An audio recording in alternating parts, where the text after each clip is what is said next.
പ്രിയപ്പെട്ട മുഅ്മിനീങ്ങളെ, പരിശുദ്ധമായ മുഹറം മാസം തുടങ്ങിയിരിക്കുകയാണ്. ഞങ്ങൾ നിങ്ങൾക്കൊരു സുവർണ അവസരം നൽകട്ടെ.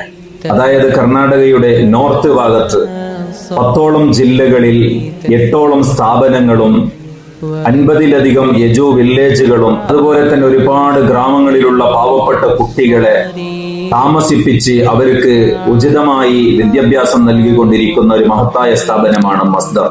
50ലേറെ ഖാദിമെ മസ്ദറുകളായ ഉസ്താദന്മാർ ഇതിന്റെ പിന്നിൽ പ്രവർത്തിച്ചു വരുന്നുണ്ട്. മാസത്തിൽ 11 ലക്ഷം ഉറുപ്പയാണ് ഈ സ്ഥാപനത്തിന് ചെലവ് വരുന്നത്. 3000-ലധികം കുട്ടികളാണ് മസ്ദറിന്റെ കീഴിൽ വിദ്യ നുകർന്നുകൊണ്ടിരിക്കുന്നത്. ഈ സംരംഭത്തിലേക്ക്, അതായത് മുഹറം 1 മുതൽ 10 വരെ ഞങ്ങൾ തുടങ്ങി വെച്ച 100 ക്ലബ്ബ് എന്ന് പറയുന്ന ഈ സംരംഭം, അതായത് മാസത്തിൽ ചുരുങ്ങിയത് ഒരു 100 രൂപ നിങ്ങളെ കൊണ്ട് ഈ സംരംഭത്തിലേക്ക് സ്വതക്ക ചെയ്യാൻ പറ്റുമോ? ചെറിയ ഒരു ചുവടുവെപ്പ് കൊണ്ട് വലിയ സ്വപ്നം നേടിയെടുക്കാൻ വേണ്ടിയാണ് നിങ്ങളോട് ഞങ്ങൾ ഈ സഹായ അഭ്യർത്ഥന നടത്തുന്നത്. എല്ലാവരും ഈ ഒരു സംരംഭത്തിൽ അണിചേർന്നാലും അള്ളാഹു എല്ലാവർക്കും ഖൈർ പ്രദാനം ചെയ്യട്ടെ.